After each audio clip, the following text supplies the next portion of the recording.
చేయగలమా? కానే కాదు. ఎందుకంటే దేవుడు మాట అన్నాడంటే అది నెరవేరాలి.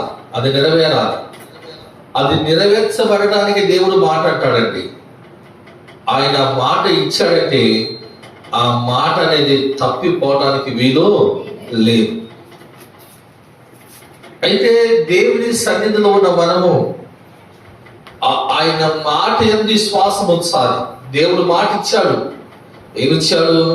ఎక్కడ నా నామమున 2-3 కూడి నా నామములో ప్రార్థిస్తాను వారి మధ్యన నేను ఉంటానని ప్రభు చెప్పాడు. అయితే మనం ప్రార్థించినప్పుడు దేవుడు మన జీవితాల్లో ఎందుకు దేవుని కార్యాలు జరగట్లేదు అంటే, దేవుడిచ్చిన మాటను నువ్వు మర్చిపోతున్నావు. ఏం చేస్తానంటే మర్చిపోతావు. ప్రార్థన చేయటము సాధారణంగా అందరూ చేస్తారు. ప్రార్థన చేసే విషయంలో ప్రాముఖ్యత మనం కనిపెట్టాలి. ప్రాముఖ్యత మనం కలిగి ఉండాలి. ఇది గుర్తుపెట్టుకోండి, ప్రాముఖ్యత మనం కలిగి ఉండాలి. నువ్వు ప్రార్థిస్తున్నప్పుడు దేవుడు నీకు ఏ మాట అయితే ఇచ్చాడో నువ్వు ఆ మాటను పట్టుకొని దేవుని సన్నిధిలో ప్రార్థన చేయాలి. నువ్వు ఆ మాట పట్టుకోవాలి. ప్రభువా, నువ్వు ఉంటానన్నావు కదా, నువ్వు ఉన్నావు మాతో. నువ్వు ఉండకపోతే మాట ఇవ్వగా ఇస్తాడు ఆ మాట. నువ్వు దాన్ని గుర్తించి ఆ మాట పట్టుకొని నువ్వు దేవుని సన్నిధిలో ప్రార్థించినప్పుడు దేవుడు నీ ప్రార్థన ఆలకించి దేవుడు నీకు సహాయము చేస్తాడంట. దేవునికి స్తోత్రం చెప్పండి. హల్లెలూయా. ఇక్కడ చూడండి, ఇర్మీయా గ్రంథము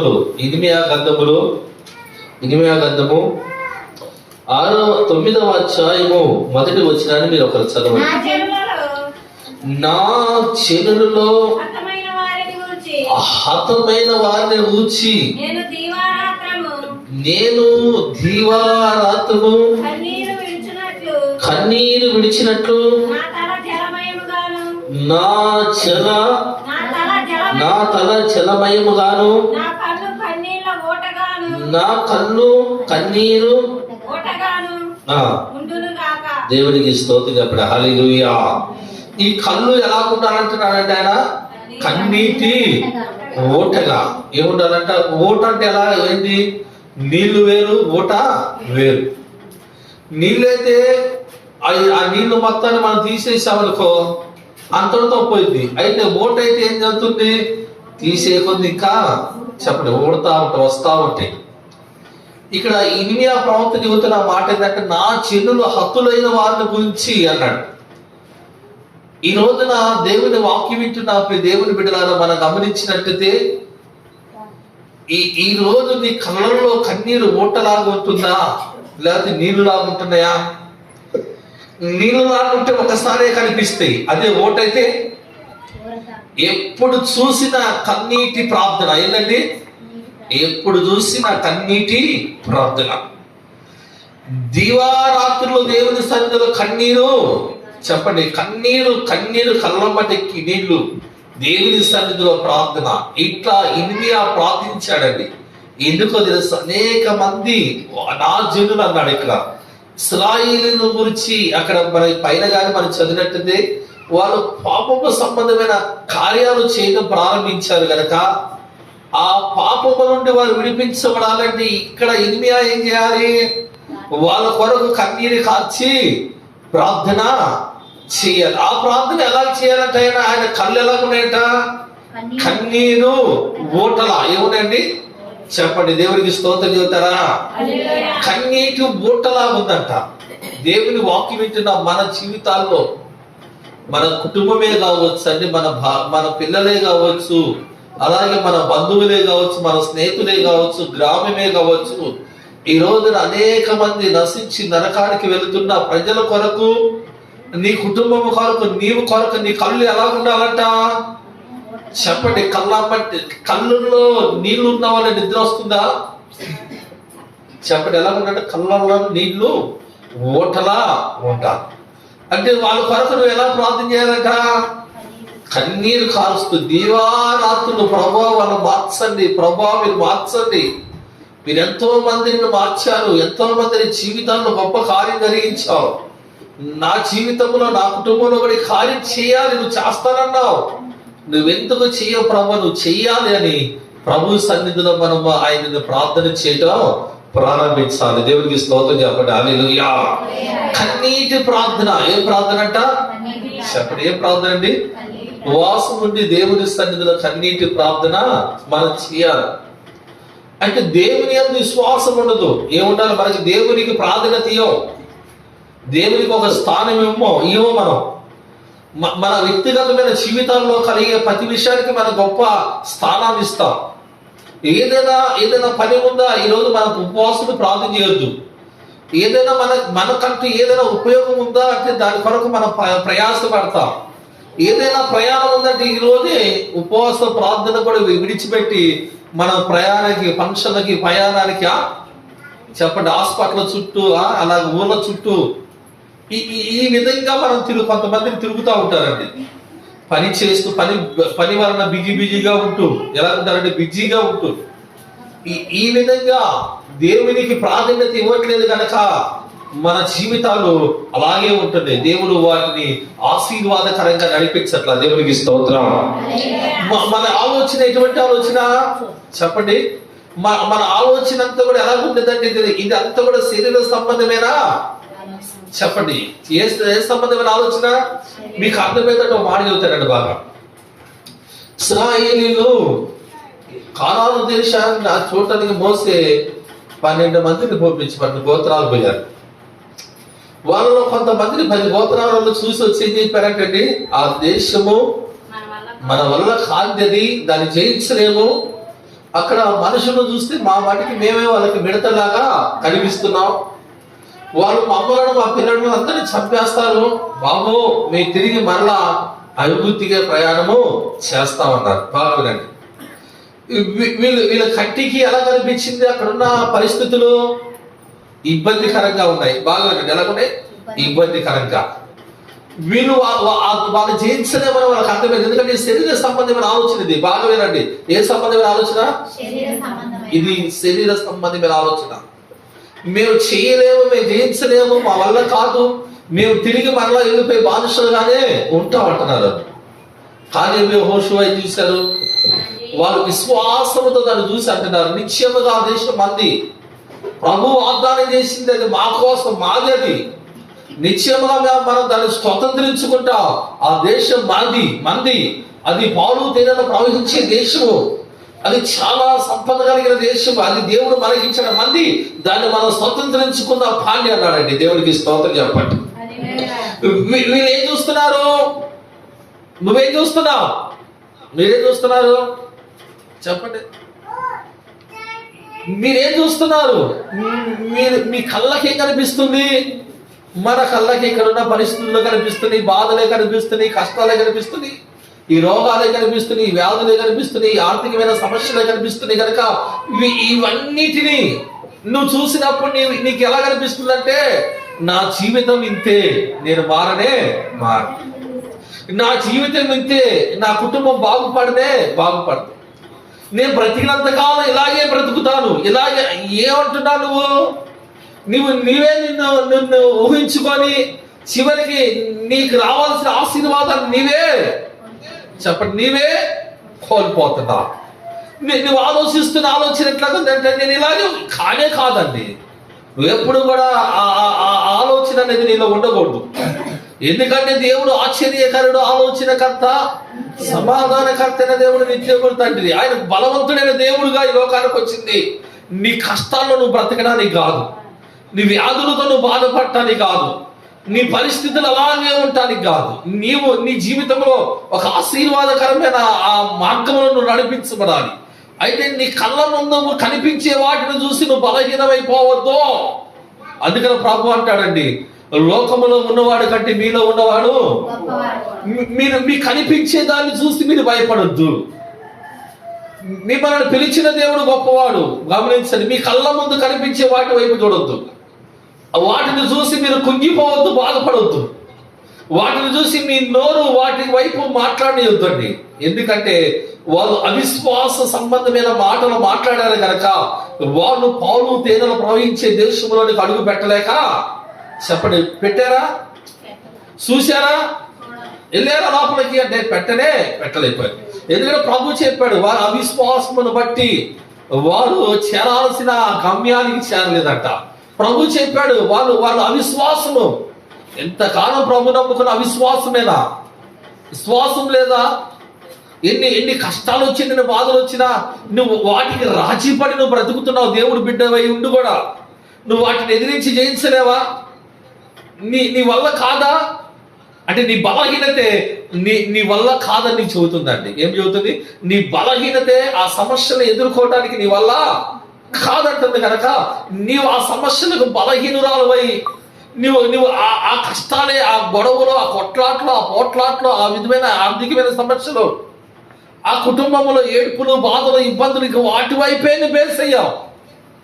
అవన్నిటినీ నువ్వు తొలగిపోవాలంటే వాటి వైపు నువ్వు చూడనే చెప్పండి. ఏం చూడాలి? నువ్వు నీకు దేవుడిచ్చిన ఒక ఆశీర్వాదాన్ని నువ్వు చూడాలి. దేవుడిచ్చిన ఆ ఆశీర్వాదాన్ని నువ్వు జ్ఞాపకం చేసుకోవాలి. అబ్రహాముతో దేవుడు వాగ్దానం చేశాడు. ఆయన వాగ్దానం చేస్తే ఆయన కళ్ళంట ఇటు చూస్తున్నాయి తెలుసా? ఆకాశం వైపు చూస్తున్నాడు. ఎటు చూస్తున్నాయంట? ఏమున్నాయి ఆకాశంలో? చెప్పండి. నక్షత్రాలు ఉన్నాయి. ఆయన ప్రభు ఏమని వాగ్దానం చేశాడు? నీ సంతతిని నేను ఆకాశముల నక్షత్రం వలె, సముద్రములు ఉసిగరేవుల వలె, అంటే ఇంతగా నేను ఆశీర్వదిస్తానన్నప్పుడు ఈయన వెళ్ళి ఆ నక్షత్రాలకు వెళ్ళి చూసి ఆయన సంతోషపడుతున్నాడట. ఏమని? దేవుడిచ్చే ఆశీర్వాదాన్ని బట్టి. ఆయన జీవితంలో కలగల, అది కలిగిందని ఆయన ఒక విశ్వాస సంబంధమైన ఆ యొక్క విశ్వాసాన్ని బట్టి ఆయన పలుకుతుండగా ఆయన జీవితంలో దేవుడు అద్భుతాన్ని జరిగించాడండి. దేవుడికి స్తోత్రం. చెప్పండి హల్లెలూయా. మీరు కూడా పలకాలి. నేను ఈ బలహీనతో బ్రతకడానికి దేవుడు నన్ను పిలవాలా? నేను ఈ సమస్యలో బ్రతకడానికి దేవుడు నన్ను పిలవాలా? నేను దేవుని బిడ్డను, దేవుని రక్తంలో కడగబడిన దాన్ని నాకు దేవుడిచ్చిన గొప్ప బహుమానం ఉంది. నాకు కనిపించే ఈ సమస్యలు తొలగిపోను గాక, నాకు కనిపించే ఈ వ్యాధి తొలగిపోను గాక, నాకు కనిపించే ఈ యొక్క ఆర్థికమైన సమస్యలు తొలగిపోను గాక. దేవుడి ఆయన మహిమైశ్వర్యములో ప్రతి అవసరాలు నాకు తీర్చబడిన గాక అన్నాను. ఏమన్నానండి? ఆ మాట నాది. ఆ మాటను అంటూ నువ్వు ఒప్పుకుంటే దేవుడు నేను ఒక ఉన్నతమైన స్థితిలోకి తీసుకెళ్తాడు. దేవుడికి స్తోత్రం చెప్తారా? చెప్పండి హల్లెలూయా. చెప్పండి హల్లెలూయా. నేను దేవుని వైపు చూశానండి. నేను మరలా చెబుతున్నా, నేను చాలా పేదరికంలో, చాలా దాదాపు 11 లక్షల అప్పు బయటకు వచ్చాను. ప్రభు పిలిచినప్పుడు చదువు లేని వాడిని, ఎక్కడ పోయి ఏం చెప్పాలో తెలియదు, ఏం మాట్లాడేది లేదు, ఒకళ్ళు సపోర్ట్ లేదు, ఏ ట్రైనింగ్ చేయలేదు, ఏ ప్రార్థన కూడా చేతగాను. నేను ప్రభు పిలిచాడు. నేను ఆయనతో మాట్లాడుతున్నా, ప్రభు నన్ను ఎందుకు పిలిచావు? నేనేం చెప్పగలను కాదా? నాన్న వదిలిపెట్టాయా నీ దండం పెడతా. ఈ రోజున మనుషులు ఏదో రకరకాలుగా సేవ అంటే అది ఏదో అనుకుంటున్నారు. ఏదో 4 మాటలు నేర్చుకుని 4 రోజులు వచ్చేసరికి వెళ్ళిపోయి డబ్బులున్నాయని మందిరాలు కట్టేసి పాస్టర్ని అనిపించుకోవాలని మనుషులు తపనాలాగుంది. నేనైతే పారిపోయా. 4 సంవత్సరాలు నేను సేవకురాల ప్రభు నాతో మాట్లాడిన తర్వాత అన్ని అప్పులో సమస్యలు అయిపోయినాయి, బాధలు అయిపోయినాయి. చివరికి చచ్చిపోయే టైంలో మరలా ప్రభు నాతో దేవుడు మాట్లాడాడు నాతో. మరలా అప్పుడు దేవుని సేవకు వచ్చా. అప్పుడు దేవుని సేవకు వచ్చినప్పుడు చుట్టూ భయంకరమైన పరిస్థితులు, భయంకరమైన అప్పులు, బాధలు. నేను వాక్యాన్ని నమ్మేవాడిని. వాక్యాన్ని నమ్మి నాకు ఏ సమస్య వచ్చినా, బాధ వచ్చిందనుకో, రోగం వచ్చిందనుకో, వాక్యాన్ని ఎత్తిపెట్టి ప్రార్థన చేసేది. నేను దాదాపు 15 సంవత్సరాలు నా పిల్లలు కానీ, నా భార్య కానీ మీ హాస్పిటల్ వాళ్ళ తెలుసా. మన ఈ మధ్య కాలంలో మాకు కొద్దిగా ఆరోగ్యం ఆ ప్రార్థన సమయానికి లాగా ఉపవాసాలు ఇట్లాగా 15 సంవత్సరాల పిల్లలు కూడా హాస్పిటల్ తీసుకెళ్ళలేదు. దేవుని మీద బేస్ అయ్యా, దేవుని మీద బేస్ అయ్యి అప్పుల కొరకు ప్రార్థన చేసి ఇక్కడ నేను ఇప్పుడు కూడా ఆశ్చర్యపోతా. ఇక్కడ సరి అయిన పరిస్థితులు కనిపించవు నాకు. అయితే దేవుడు ఏదో ఒక నేను నమ్మిన వాక్యం ఈ రోజున దేవుడు ఒక దేవుని చేతులు ఒక బలమైన సాధనంగా వాడుకుంటున్నాడండి. ఈ రోజున నాకు ఖాళీ లేక కొన్ని స్థలాల్లోకి, కొన్ని ప్రార్థనా కోడికలు నేను పోలేకపోతున్నా. ఎందుకంటే వాస్తవంగా ఒక దినాన ఒక స్థితిలో ఉన్న మనిషిని నా కళ్ళు దేవుని వైపు ఎడు చూసినాయి. చెప్పండి, ఎడు చూసినంట? యేసు రక్తమే. చెప్పండి హల్లెలూయా. చెప్పండి గట్టిగా హల్లెలూయా. నా కళ్ళు దేవుని వైపు, నాకున్న దేవుడు ఆశీర్వాదాన్ని, నేను ఎప్పుడు కూడా ఒక వాక్యం ఎత్తిపట్టి ప్రార్థిస్తే ఏం తెలుసా, ఇత్తడి తలుపుని ఎరగబొట్టి ఇనపగడి ఏమైనా బద్దలు చేసి రహస్యమందు దాగి ఉన్న ధననిధి దేవుడు మనకి, నీ అవసరాలు ఎలా తీరుతాయో నాకు తెలియదు, నా అవసరాలు ఎలా తీరుతాయో నాకు తెలియదు. నీ అవసరాలు నా అవసరాలు అన్ని కూడా దేవుడు తీరుస్తాడు. నీ అవసరాలకు కావలసినంతా కూడా దేవుడు దాన్ని దాచి ఉంచాడు.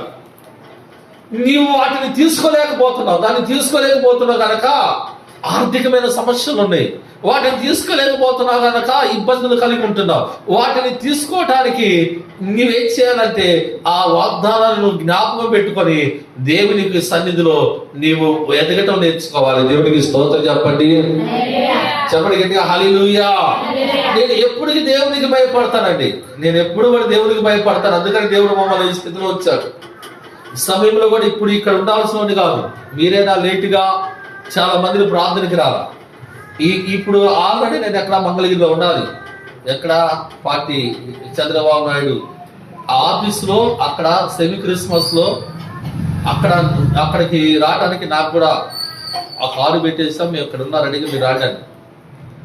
అక్కడికి వెళ్తే మంచి సౌకర్యం, మంచి కానుక ఏంటండి చెప్పండి, మంచి కార్లు వాళ్ళే, భోజనాల వాళ్ళే, మంచి కానుక. ఇక్కడ ఎంతమంది వచ్చారు బాగా చెప్పండి. అంటే నాకు అప్పు చెప్పిన పని ఏంది దేవుడు చెప్పండి, నాకు అప్ప చెప్పిన పని ఇది. నేను ఆ కానుకల కొరకు ఆ ప్రయోజనాల ఎప్పుడు కూడా మీరు కొంతమంది మాట్లాడతారు తెలియక బాధించింది. నేను సేవకి వచ్చిన కానీ ఇంతవరకు కూడా నా వ్యక్తిగతంగా ఎవరిని నేను అడిగానా చూపించాను. ఎవరైనా ఇస్తే అప్పు ఇస్తాను, తర్వాత నేను డబ్బులు ఇస్తాను వడ్డీతో. ఆ అప్పులు కూడా మన ఇబ్బంది లేకుండా దాదాపు 4 లక్షలు తీర్చాడు, దేవుడు సహాయం చేశాడు. 50,000 ఇచ్చిన వాడు 75,000 80,000 కూడా తీసుకున్నారు. పైకి మాత్రం మేము ఇచ్చాం అన్నారు. డబ్బులు ఇచ్చా అందరికి. దేవుడు ఇస్తున్నాడు. చెబుతున్నది ఏంటంటే ఎవరికాడ 1 రూపాయి కూడా నేను వృద్ధాగా తీసుకోను. దేవుడి సొమ్ము ఏదైతే నేను ఖచ్చితంగా పాటిస్తాను. నాకు ఆ శిష్టం ఉంది, భయం ఉంది. దేవుడు నాకు అప్పగించిన ఈ పని విషయంలో దేవుడు ఏంటంటే మాకు అప్పగించిన పని నేను దేవుని యందు భయభక్తులు కలిగి చేస్తూ దేవుని వైపే చూస్తున్నాం కనుక ఈ రోజు నా దేవుడు ఒక ఉన్నతమైన స్థితిలో మమ్మల్ని ఉంచాడండి. దేవునికి స్తోత్రం చెప్పండి, చెప్పండి గట్టిగా హల్లెలూయా. దేవుని వాక్యం వింటున్నా మీరు గమనించినట్టే మన కళ్ళ ముందు కనిపించే వాటి వైపు చూడొద్దు, వాటి వైపు చూడొచ్చు. దేవుడు మన కొరకు దాచి ఉంచిన ఆశీర్వాదం వైపు మనం చూడాలి. ఆశీర్వాదం వైపు చూసినప్పుడు దేవుడు నీ జీవితంలో బలమైన కార్యాలు చెప్పండి. దేవుని స్తోత్రం చెప్పండి, హల్లెలూయా హల్లెలూయా. నిన్న సుభాష్ నుంచి ప్రార్థన జరిగింది, కుటుంబ ప్రార్థన. ఎక్కడున్న పాస్టర్లు కూడా అక్కడ టౌన్ హాల్లో ఉన్నారు. ఎక్కడున్న పాస్టర్లు అందరూ నేను మెయిన్ హెడ్ కనుక నన్ను మేము ఉండాలని నేను టైం చూసుకుంటా. దానికి పెద్ద పెద్దోళ్ళు, ఎమ్మెల్యేలు, పెద్ద ఎంపీ వీళ్ళందరూ వస్తున్నారు. మీరు ఉండాలి కదండి, మీరు అందరూ ఉన్నాం కదా అని అన్న మాట అంటే నేను అయ్యా నాకు ప్రార్థన ఉంది 8 గంటల వరకు చూస్తాను, ఆ తర్వాత నేను మాత్రం ఉండను. నా ప్రాముఖ్యమైన కుటుంబ ప్రార్థన ఉంది, మా విశ్వాసులు, నా పని అది. ఇక్కడ కాదండి, అక్కడ చెందుకు బట్టలు వస్తాయి, నాకు బట్టలు వస్తాయి, మంచి భోజనాలు అవన్నీ సిద్ధపరిచారు. వాటి వైపు మేము చూడలా. ఏం చేసి అవి మాకొద్దు, జనం ఎంతమంది ఉన్నా అవి మాకొద్దు. మాకు అప్పగించిన పని ఏంది? దేవుని పని. ఇది నమ్మకంగా మేము చేస్తున్నాం కనుక దేవుడు మాకు జీతాన్ని దేవుడు ఇస్తున్నాడండి. దేవుడికి స్తోత్రం చెప్పండి, చెప్పండి గట్టిగా హల్లెలూయా. ఇంతమంది ఉన్నారు, నేను రేపేనే చెబుతా. ఇంతమందిలో దశంభాగాలు ఇస్తారా నాకు? ఇస్తారా? మాటలు మాత్రం ఇంత మాటలు మాట్లాడతాను. పోయి సరైన కానుకలు ఇస్తారా? ఇచ్చేవారు మనస్సు అలా చూడాలండి. నువ్వు మాటలు మాత్రం చూస్తలేదో బాగు మాటలు. ఏ రోజైనా అడిగానా? ఇస్తే మీకు దీవినా, లేకపోతే ఆ బాధ్యత మీకే. దేవుడు మాకు ఇవ్వకుండా లేడుగా, ఇవ్వకుండా రేపు సోమవారానికి ఈరోజే, రేపు సోమవారానికి ఈరోజు వచ్చి అలా ప్రార్థన చేస్తే చాలండి. సోమవారం ఒక్క నాకు రాండి అంట. ఎందుకంటే వాళ్ళు ఇచ్చి చూస్తున్నాండి, దేవుడు మాకు ఇచ్చిన ప్రార్థనా జీవితాన్ని బట్టి అనేకమైన అద్భుతాలు దేవుడు జరిగిస్తున్నాడు కనుక దేవుడు అలా మమ్మల్ని నడిపిస్తూ ఉన్నాడు అండి. దేవుడికి స్తోత్రం చెప్పండి. నేను ఆదివారం చాలా బాధ చేసిందండి. ఆదివారం బాధలు కానీ చూస్తే చాలా బాధ ఇచ్చింది. సోమవారం నేను సత్తెనపల్లి వెళ్ళాలి. సత్తెనపల్లిలో ప్రార్థన పెట్టాలి. ఏం చేయాలి? ప్రార్థన పెట్టాలి. సత్తెనపల్లిలో అక్కడ ప్రార్థన పెట్టాను. అక్కడ వాళ్ళు ఎంప్లాయీస్ వాళ్ళకున్న అన్నిలో వాళ్ళు గతగతగా నేను వస్తున్నానంటే ఆగిపోతాను. రోజు వాళ్ళు చాలా రోజుల నుంచి రాంటి పాస్టర్ గారు రావాలి, పాస్టర్ గారు రావాలి, చాలా పాస్టర్ అంటే మర్యాద కూడా తెలియదు, మాట్లాడటం గౌరవించారు. ఒక ఉన్నతమైన స్థానంలో ఉన్న వాళ్ళు నేను పోయినానుకో, చెంది నేను వెళ్ళానుకో, అలాగే మేము నిలబడ్డప్పుడు సోఫాలో కూర్చున్నప్పుడు వాళ్ళు నిలబడి ఉంటారు. వాళ్ళకి ఆ ప్రార్థన అయిపోయింది, అక్కడ సెమీ క్రిస్మస్ కూడా చేశాను, ఆతిథ్యం ఇచ్చారు. వాళ్ళు చెబుతున్నారు, అయ్యా మీ ప్రార్థన ఈ రోజు మమ్మల్ని వచ్చింది, మీరు ప్రార్థించినప్పుడు ఇదిగో ఆ మరణ పడకల మీద కోమాలో ఉన్న మనుషులు చేశారు అని చెప్పి వాళ్ళు వచ్చి సాక్షి చేయడం, ఇలాగినా సంతోషపడ్డా, ప్రభువా నువ్వు నాకు ఇచ్చిన నీ కృపను బట్టి నీకు వందనాలన్నా, బయటకు వస్తున్నా వాళ్ళు ప్రార్థన కానుక ఇచ్చారు, ఆ కానుక తీసుకుని వచ్చేసాను. తీరా చూస్తే నేను ఆశ్చర్యపోయేటట్టు దేవుడు చేశాడు. దేవుడికి స్తోత్రం చెప్పండి, చెప్పండి హల్లెలూయా. నేను అంటాను, ఒక సంఘములో మనం ఆశీర్వదింపబడాలంటే ఖచ్చితంగా దేవుడు ఒక నియమాన్ని మీరు పాటించాల్సిందే. మనం దేవుని వైపు చూసినప్పుడు, ఆత్మ సంబంధమైన జీవితాన్ని కలిగినప్పుడు ఈ అన్ని కూడా మన జీవితంలో నేర్చుకోవడానికి అలవాటు అవుతాయి. ఏమవుతాయంటే నేర్చుకుంటాం. అలాగా ఆత్మ సంబంధమైన జీవితంలో కనుక ఎదుటి మనిషిని అవమానకరంగా మాట్లాడతాం, ఎదుటి మనిషిని గౌరవించకుండా మాట్లాడతాం, ఎదుటి మనిషిని దూషించి మాట్లాడతాం. దేవుని సేవకులను కూడా గౌరవం కూడా మనకి దాని వలన ఏమవుతుందంటే దేవుని యొక్క ఆశీర్వాదాలు మనము. అందుకని ఆత్మ సంబంధమైన ఆ మనుషులు ఆ కానాను దేశంలోని అడుగు పెట్టారు లేదా? చెప్పండమ్మా, పెట్టలేదా? వేస్తామే చెప్పండి గట్టిగా, చెప్పండి గట్టిగా హల్లెలూయా. పెట్టలేదా మిగతా వాళ్ళు? ఎందుకని? వీళ్ళ జీవితం ఎప్పుడు కూడా సొనుగుడే కొనుగుడు. దేవుడు ఎన్ని అద్భుతాలు చేసినా వాళ్ళ బానిసత్వ సంఖ్యలు తెచ్చి, వాళ్ళని ఆ బానిసత్వ సంఖ్యలు తెచ్చి 450 సంవత్సరాలు బానిసలుగా ఉన్నారు. వాళ్ళు విడిపించిన దేవుడు వాళ్ళు తీసుకొచ్చినప్పుడు ఇంకా వాళ్ళు దేవుని మీద సొనగటం, సేవకుడి మీద వనకటం, ఇదే పని వాళ్ళకి. దేవుడిని రప్పించింది తప్పించింది అందుకోసమా? కానే కాదండి.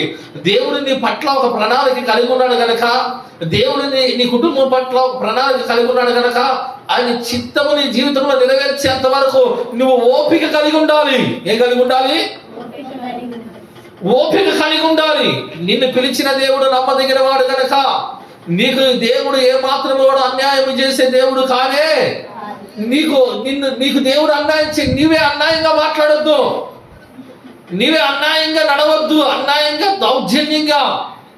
దేవుని బిడ్డలమైన మనం దేవునికి లోబడుతూ దేవుని సన్నిధిలో దేవుని ఎంత భయభక్తులు కలిగి ఆయన కృపను పట్టుకొని, ఆయన వాగ్దానాన్ని పట్టుకొని, ఆయన వాగ్దానాన్ని మనం ఎత్తిపట్టి నడిచినంత కాలము నీ జీవితంలో అపజయమంటూ కూడా. ఈయన అంటున్న మాట ఏంటంటే, నేను కన్నీరు, నా కళ్ళు ఎలాగుందంట, కన్నీరు ఏదంటే ఊట అంటే నా కళ్ళు కన్నీరు ఓట అయిపోయినాయి. ఎందుకంటే వాళ్ళ గురించి, హతులైన నా జనుల గురించి నేనేం చేస్తున్నానంట? ప్రార్థన. చెప్పండి, ఏం చేస్తున్నావు అండి? చెప్పండి, ప్రార్థన. ఇక్కడ ఇనిమియా ప్రార్థన దేవుడు ఆలకించాడా? లేదంటే ఆలకిస్తాడండి. దేవుని భక్తులు ప్రార్థన, దేవుని నమ్ముకున్నారు, దేవుని భక్తులు ఉన్నారు, దేవుని బిడ్డలు ఉన్నారు, దేవుని విశ్వాసులు ఉన్నారు. అలాగే దేవుని నమ్ముకున్న పిశాచులు కూడా ఏమన్నారంటే విశ్వాసులు ఉన్నారు, పిశాచులు కూడా. చెప్పండి, దేవుని స్తోత్రం చెబుతారు అందరూ గట్టిగా హల్లెలూయా. దేవుని భక్తులు ఏంటంటే దేవునికి భయపడుతూ ఆయన యొద్ద నుంచి పొందుకుంటూ ఉంటారు. దేవుని యొక్క విశ్వాసులు ఏంటంటే దేవుని అంబడిస్తారు. పిశాచులు ఉన్నాయి కదా, ఆ పిశాచులు అనేది ఏంటంటే దేవుని వాక్యానికి లోబడవు, దేవుని అంబడించవు, దేవుని విశ్వాస సంబంధమైన జీవితం ఉండదు కనుక ఆ కుటుంబాలు ఒక 70 ఉండొచ్చేమో. ఏముంటుందండి ఆ కుటుంబంలో? శోధనకరమైన పరిస్థితులు అవి వెంటాడుతూనే ఉంటాయి. దేవునికి స్తోత్రం, చెప్పండి హల్లెలూయా. ఇక్కడ కన్నీటి ప్రార్థన గురించి ఇక్కడ ఇనిమియా అంటాడండి, దేవుడిని నీ కన్నీటిని దాటిపోనే. అమ్మా, దేవుడిని కన్నీటిని దాటిపోడు, నువ్వు ఎటు చూస్తున్నావు? ఇక్కడికి వస్తేనే 14 వైపులు చూస్తున్నాడు. ఎటు చూస్తున్నాండి? ఆకు వచ్చిందా, ఈ అక్క రాలేదా, ఆక్క చీర కట్టుకుంది మంచి చీర, వాడే మాట్లాడుతుండు, ఈడే వాడు పోతుండు. నీ కళ్ళు ఆ పిల్లల మీద, ఆ చీరల మీద, ఈ మనుషుల మీద వాక్యం చెప్పే నా వైపు. నేను బాగలేనులే, నేను బాగున్నానులే, నేను బాగుంటాను, మీరు నా వైపు చూడమంటారా? పోయి వాక్యం చదువుతుంటే వాక్యం వింటారా? పోయి బైబిల్ ఏం చదువుతారా? చెప్పండి, చూస్తారా? ఏం చూడరు. ఏంటంటే పిల్లల సౌండ్ కానీ, అప్పు ఆ పిల్లలు ఇచ్చింది దేవుడు నీకే కదా, దేవుడు ఏమంటగా అంటే ఎలాగుంది మన పరిస్థితి అంటే మనం ఆ వైపు చూడట్లా. అందుకని మనకు ఆ శ్రమంలో నుంచి మనము విడిపించబడేటలా. దేవునికి స్తోత్రం చెబుతారా? చెప్పండి హల్లెలూయా. చూడండి ఇక్కడ ఒక ప్రార్థన చేసింది. ఏం ప్రార్థన అలా ఉందో చూడండి. ఇక్కడ మొదటి సామ్యుల గ్రంథము 1వ అధ్యాయము 10వ వచనంలో జాగ్రత్తగా పాయింట్ టు పాయింట్ చదవాలి. మీరు ఎక్స్ప్రెస్ లాగా వెళ్ళిపోతే ఆ వాక్యానికి వాగ్దానాలు కూడా అర్థం. ఎక్స్ప్రెస్ వెళ్ళిపోయినట్టు వెళ్ళిపోవద్దు. ఇక్కడ క్రామా ఉంటుంది. మీరు పాట చదివేత టిక్ ఉంటుంది, అలా చదువుకుంటారండి. ఎలా ఉందంట? బహు దుఃఖ కాంతురాలై వచ్చి ఎక్కడంటే ఆ బహు దుఃఖముతో వచ్చిందంట. వచ్చి ఎక్కడ ఉందంటే యెహోవా సన్నిధిలో, ఎక్కడంటే దేవుని సన్నిధిలో ప్రార్థన చేస్తూ చూడండి ఎలా ఏడుస్తుందంట. చెప్పండి, బహుగా ఏడుస్తూ సైన్యములకు అధిపతి అయిన యెహోవా నీ సేవకురాలైన నన్ను. ఈ మాట మీరు జ్ఞాపకం. ఇక్కడ ఏమంటున్నావా? నీ సేవకురాలైన నాకు కలిగిన శ్రమను చూసి నీ సేవకురాలైన నన్ను మరువక. ఇక్కడ చూసే నీ సేవకురాలైన నాకు, నీ సేవకురాలైన నాకు. మీరు బాగా ఈ మాట గమనించాలండి. అవి అడుగుతున్న మాట ఏంటంట? నీ సేవకురాలైన నాకు కలిగిన ఈ దుఃఖము, నీ సేవకురాలైన నాకు కలిగిన ఈ యొక్క వేదన అవమానము, అయ్యా నీ సేవకురాల్ని నీవు నాకు సహాయము. ఇక్కడ నీ సేవకురాలు అంటుంది. ఎందుకేవా? నీవు ఎక్కడికి వచ్చింది? దేవుని సన్నిధికి వచ్చిందా లేదా? పోనీ ఆమె దేవుని సేవకురాలు అంటుంది. నీవో చెప్పండి, నీవో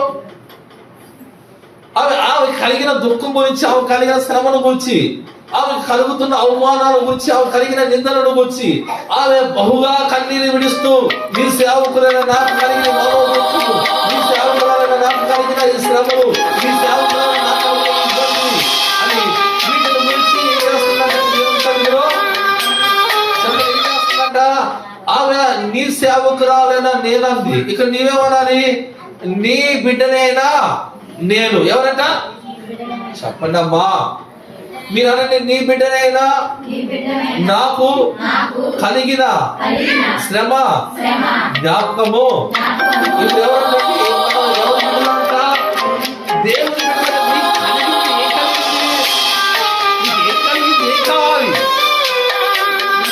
నీ ఆలోచన ఏంటి? నీ ఉద్దేశం ఏంటి? ఏం కావాలని దేవుని గురించి నువ్వు ఆశిస్తున్నావు? నువ్వు ఆశించినది నీకు కలుగుతుందా? నువ్వు ఏది అడుగుతున్నావో అది నువ్వు పొందుకుంటున్నావా లేదా? సంవత్సరాలు 2024 సంవత్సరం కూడా అయిపోతుంది. 2025 సంవత్సరంలోకి ఇంకెన్ని రోజులు అంటే ఒక 10 రోజుల్లో మనం, అవునా? ఈ సంవత్సరంలో వాగ్దానం తీసుకుని ఏం చేసావు? బైబిల్లో పెట్టుకున్నావా? బీరువాలో దాచి పెట్టావా? చెప్పండి, నెరవేరిందా? చెప్పండి, నెరవేరిందా? ఏం చెప్పండి. నెరవేరిన వాళ్ళకి నెరవేరింది, ఇంకొకరు మాత్రం అలాగే చూస్తారు. ఏం చెప్పండి కాదు. కొన్ని వాగ్దానాలు ఉన్నాయా లేవా? మా ఎంత కష్టపడిస్తున్నారు తెలుసా మనిషికి. పాపం మీరు ఇచ్చిన డబ్బులు అయ్యండి, ఆ క్యాలెండర్లు అయ్యింది కూడా మీరు ఇచ్చేయండి. నేనేమో ఈయను. ఎందుకంటే నేను దేవుడు పని చేయడం వాటి అన్నింటినీ మీరు ఇవ్వాల్సింది తప్పలేదు. ఎందుకంటే మాకు పొలాలు ఉంటే అమ్మేసాం. నిన్న జగనన్న కానీ ఇది కూడా అమ్మేసాం. మనని ఏం చేసా? మొన్న అందరికి ఇచ్చేసి నాడా చెప్పేసి అన్ని అమ్ముకుంటా వచ్చినోడి. నా కాడ ఏమి కూడా ఉండదు. నేను ఏది కూడా దాచిపెట్టుకోను. నాదంతా విశ్వాస సంబంధమైన ఆ మాటలు తెలిపోయింది నాకు. అది అన్నా చూడండి, రేపు కారు కొనబోతాను. ఏమంటారు మీరు? చెప్పండి. ఉన్నాయి కొన్నా అంట. జనవరిలో కొందామని చెప్పి అట్లాగా ఆలోచిస్తున్నా. ఏదో కొత్తది కొందామా, ఏది కొందామని చెప్పి అట్లా ఆలోచిస్తున్నా. నేను కారు కొన్నా అంటే ఏం చేస్తారు? ఏసీ కొట్టేనే ఏమన్నానంట అందరూ అంటారు. మంచోళ్ళు మీరు అందరూ. నాకు దేవుని సేవకు బాగా సహకరించారు. మన ఏసీ కొనుక్కున్న బాగా. నాకు ఎవరుంటారండి ఇక్కడ? ఆ రేకుల మధ్య చిన్న పిల్లలు ఎండకి బయట నిలబడి గాలి లేక ఎంత బాధపడతాం. డాబా మీదకి వెళ్తే గాలి వచ్చింది అనుకుంటారు. ఎన్ని ఫ్యాన్లు పెట్టినా ఇబ్బంది. పోనీలే అని చెప్పి పాపం పాస్టర్ గారు ఆ రోజున ఎవరికడ అప్పు తీసుకుందంట. ఎవరు ఇళ్ళమ్మటి వస్తారంట. ఎవరు డబ్బులు ఇచ్చేవాళ్ళు కాడ తీసుకుందంట. అవంతయ్యా ఈ డబ్బులు తీసుకుని ఏసీ కొనుక్కొని రాయా. ఇంకా చూడండి, ఏసీ పెట్టంగానే పుకారం వేసింది. పాస్టర్ గారు మీటింగ్స్ తప్పులు మొత్తం రాసి పెట్టుకున్నాడు. మొత్తం ఎవరో ఉంటారు పనికి మాలిన వాళ్ళు, అందరూ మాట్లాడలేండి, అందరూ అలా మాట్లాడలేదు లేదు, కానీ వాళ్ళు అంటే నాకు అన్న నవ్వు వచ్చి బాధ ఇస్తుంది. రేపు పాల్గొంటేమంటారు, పాస్టర్ గారు మేము అందరూ ఇస్తున్నా, మీకే తెలుసు అని. ఎవరికంటా మీకే తెలియాలి. దేవునికి స్తోత్రం చెప్పండి గట్టిగా, హల్లెలూయా చెప్పండి, హల్లెలూయా. ఇక్కడ మన యొక్క ఉద్దేశం ఏంది? ప్రభు మనల్ని పిలిచిన ఆ పిలుపుకు తగినట్లుగా ఆమె కన్నీరు కార్చి నీ సేవకురాలు, నేను నీ సేవకురాలు నాకు అంటుందండి. ఇప్పుడు నేను నాకు నీ నీ అంటే ఏంటంట చెప్పండి. నీ అంటే అక్కడ చాలా వ్యత్యాసం ఉంది. ఏంటంటే నేను మనం, నేనంటే నేను ఒక్కడే, మనం అంటే నేనంటే నేను ఒక్కడే, మనం మేము అంటే మనందరం వస్తాం. ఇక్కడ నీ అన్నప్పుడు నేను నీ సేవకురాలు కదా, నేను నీ బిడ్డను కదా, నేను కదా, నన్ను ఎందుకు నువ్వు జ్ఞాపకం చేసుకో, నాకెందుకు నువ్వు సహాయం చేయమని ఈమె ఆ విధంగా కన్నీరు కాల్చి ప్రార్థించినప్పుడు ఈమె పట్ల దేవుడు గొప్ప కార్యం చేశాడా, చేయలేదా? ఈమె బహుగా కన్నీరు కాల్చిందని, దుఃఖకాంతురాలైపోయింది. ఈ రోజున నీకు ఎన్ని కష్టాలున్నా నీ కళ్ళమ్మటి ఊట కనిపించట్లా, నీకు ఎన్ని బాధలున్నా నీ కళ్ళమ్మటి నీళ్ళు కనిపించట్లా, నీ భర్త నీకు వ్యతిరేకంగా ఈ లోక సంబంధించిన విచారములో పడ్డ, పాపములో పడ్డ, తాగుబోతోడుగా తిరిగినా, లేదా అనేకమైన పేకాట్లాడుతూ రకరకాలైన పరిస్థితుల్లో తను నష్టమైపోతున్నా, నీ బిడ్డలు నష్టమైపోతున్నా, నీ కుటుంబం నష్టమైపోతున్నా, నువ్వు మాత్రం చూస్తూనే ఉన్నా కానీ నీ కళ్ళమ్మటి మాత్రం నీళ్ళు ఏ రాటలా చెప్పండి, ఏ రాటలా మన కళ్ళమ్మటి యేసు రక్తమే. చెప్పండి గట్టిగా హల్లెలూయా చెప్పండి, హల్లెలూయా. యేసయ్యా కావాలయ్యా నీ ఆత్మ అభిషేకం, యేసయ్యా కావాలయ్యా నీ ఆత్మ అభిషేకం కావాలయ్యా, ప్రార్థనా శక్తి నాకు కావాలయ్యా, ఈ పరలోక అభిషేకం, ప్రార్థనా శక్తి నాకు కావాలయ్యా, ఈ పరలోక అభిషేకం కావాలయ్యా, యేసయ్యా కావాలయ్యా. ఈ అందరూ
విశ్వాసం అనేది కలిగి ఉండాలి. మన విశ్వాస సంబంధమైన ఆ ఆలోచనే కానీ, ఆ చూపే కానీ, ఆ మనసే కానీ దేవునికి లోపడే విధంగా ఉండాలి. కానీ పైకేమో ఒక రకంగా, లోపలేమో చెప్పండి పైకి ఒక రకంగా, లోపల ఒక రకంగా ఉండకూడదు. దేవునికి ఇస్తూనే మనం దేవునికి ఇచ్చామని కొనిగనే చెప్పండి ఒక సమర్పణ మనకు ఉండాలి. ఈ రోజున డబ్బులున్నా, ఇన్నున్నా, ఎంత ఆస్తులున్నా దేవునికి ఇచ్చే విషయంలో ప్రతి ఒక్కరు కూడా సొరుగుతానే ఇస్తున్నారు కనుక వాళ్ళు సొరుగుతానే జీవిస్తున్నారండి. దేవునికి స్తోత్రం చెప్పండి, హల్లెలూయా. ఈ స్థలం ఇచ్చారు, నాకు కట్టుకోవడానికి లేదు. అప్పుడు తెలియదు ఇక్కడ పరిస్థితి ఏం చేయాలని. మా పాస్టర్ గారు అన్నాడు, అమ్మ మనకేం లేదు, ఉన్నాయి అప్పులే, మనకి డబ్బు లేదు. ఈ ఇల్లుంది అమ్మేస్తానన్న. ఏముంది? ఇల్లుంది అమ్మేస్తానన్న. అయ్యా వ్యాపారం చేయట్లేదు, పని చేయట్లేదు, ఇల్లు అమ్ముతానంటున్నా.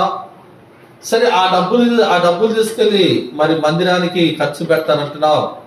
నీ ఇష్టం వచ్చింది నువ్వు చేయాలి. ఏమంది? నీ ఇష్టం వచ్చింది. పిల్లలు ఉన్నారని ఆలోచించి ఇప్పుడు కూడా నాకు డబ్బు లేదని ఆలోచన లేదు. ఉంది నా కాడ, లేదని చెప్పట్లా. ఉండి లేదని చెప్పను నేను, ఉంది నా కాడ. దేవుడు నాకు సహాయం చేస్తా ఉన్నాడు. ఆ సమయం ఇల్లమ్మేసి తీసుకొచ్చి ఇక్కడ వేసి పట్టం పని చేయించి తర్వాత దీనికి మందిరానికి పని చేస్తున్నారు, సొంతం పని చేస్తున్నారు. వాళ్ళకి ఇవ్వడానికి డబ్బులు చెప్పండి. దేవుని స్తోత్రం చెప్పండి. నా వింటున్నారా? మీరు ఆలోచన లేదు. డబ్బులు లేవు. వేసుబాబు మన చిన్న ఈ మొత్తానికి పని అంతా తన మీద అనే ఆ రోజున దేవుడు ఆ సహకారం తన ద్వారా మొత్తం తీసేవాడు. ఏదైనా డబ్బులున్న పెట్టేవాడు. తర్వాత అడిగాడు, అన్న ఇంత ఖర్చు అయిందన్నాడు, ఇచ్చేవాడు. ఆ రోజు ఫోన్ చేశారన్నా, స్విమ్మింగ్ తోళ్ళు వాళ్ళు డబ్బులు అడుగుతున్నారన్నా, నా రోజేనన్నా, మరేందన్నా. సరే నేను ఫోన్ చేస్తాను అన్న, అంతే. తర్వాత ఏమీ లేదు మన కాడ. చూడ నా కాడ చాలా బంగారం ఉంది, మొత్తం పోయింది, కంప్లీట్ అయిపోయింది.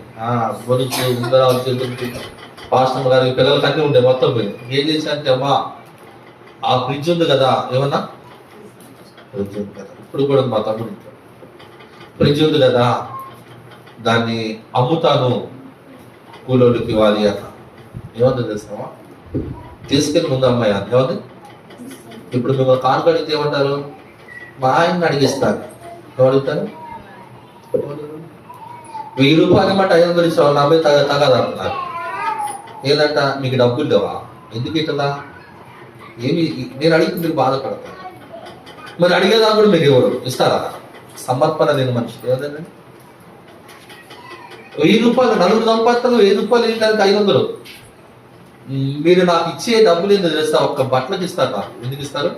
మళ్ళా చెబుతున్నా, ప్రతి రూపాయలతో మళ్ళా లెక్క చెబుతా. తర్వాత ఏదైనా మిలిగిందా, ఏదైనా తీసుకొస్తాం. మిగలకపోతే కంప్లీట్. దేవుడికి స్తోత్రం చెప్పండి, గట్టి చెప్పండి హల్లెలూయా. నా వరకు నేను చాలా చేస్తున్నా, ఎవరు కూడా అనుకోకండి. మన దాదాపు ఇలాంటి 2 తరాలు బాగా చూపించా. మన 2000 4000 ఇంకోటి మాత్రం పక్కన పెట్టిన వాళ్ళకి 1000 రూపాయలు. ఇది పాస్టర్ గారితో చూపించింది 3000. ఇది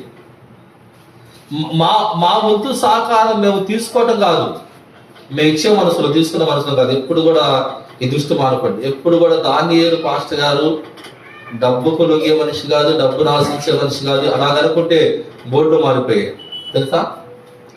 నా కాడికి వచ్చిన వాళ్ళు 4 పేర్లు చెప్పారు. ఇక్కడికి వచ్చి అక్కడ పేరు, అక్కడ పేరు, ఇక్కడ పేరు, చివరికి నన్ను చెప్పి ఆడ అడ్డం పెట్టి చివరికి అది రాగానే మళ్ళీ ఇంకొక బోర్డు. ఇలాగా 4 పాస్టర్లు మార్చా, 5 పాస్టర్లు మార్చా, బోర్డులు మార్చాం. అలాగా చేయకూడదండి. ఒకళ్ళ ఇక్కడ వాక్యం అంద లేదా, మంచి మందిరానికి వెళ్ళు, ఆత్మ సంబంధమైన మందిరానికి వెళ్ళు, ఆడ వాక్యం వెళ్ళు. ఇక్కడ నీకు దొరకంది అక్కడ దొరికితే నువ్వు ఆత్మ సంబంధమైన జీవితంలో ఎదుగుతావు. అంతేగాని అక్కడ వాళ్ళు పెత్తనేవి లేదని అక్కడ, ఇక్కడ ఏదో సహాయం లేదు ఇక్కడ మేము దాంట్లో వేసి పైకి లేపి ఆయన గౌరవించినది ఇక్కడ, ఇలాగా చెడ్డ మాటలు చెప్పడం అనేది అది సరైనది కానే కావాలి.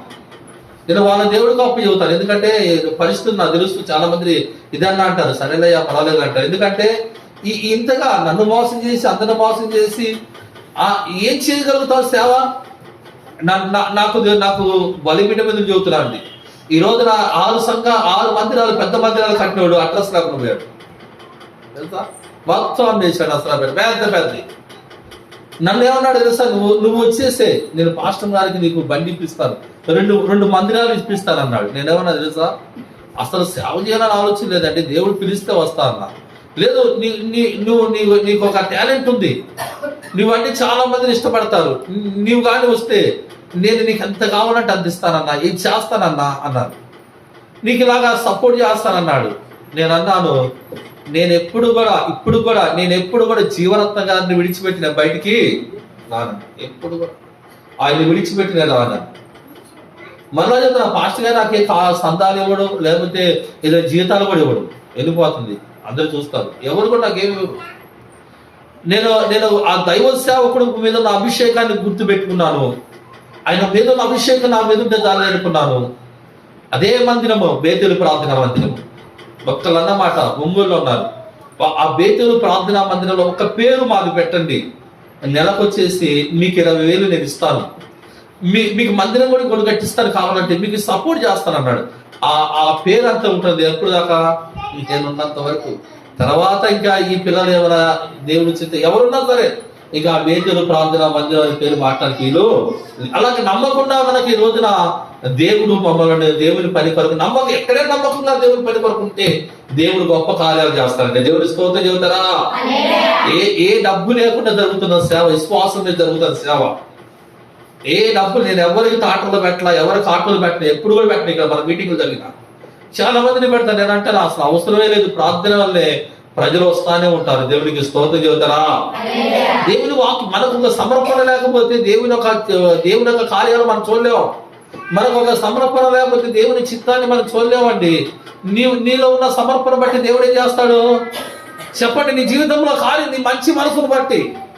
ఎప్పుడు చూసినా మనసులో ఈ భేదాలు, ఇబ్బందులు, బాధలు, సొనుగులు, గొడుగులు ఇలాగుంటే దేవుడు ఏం చేస్తాడంట, వాళ్ళు అలాగ సొనుక్కుంటూ గొనుక్కుంటూ వాళ్ళ కాలం 40 సంవత్సరాలు తిరిగారు కనుక వాళ్ళు అరణ్యములు ఏమైపోయారంట చెప్పండి. ఏమైపోయారు?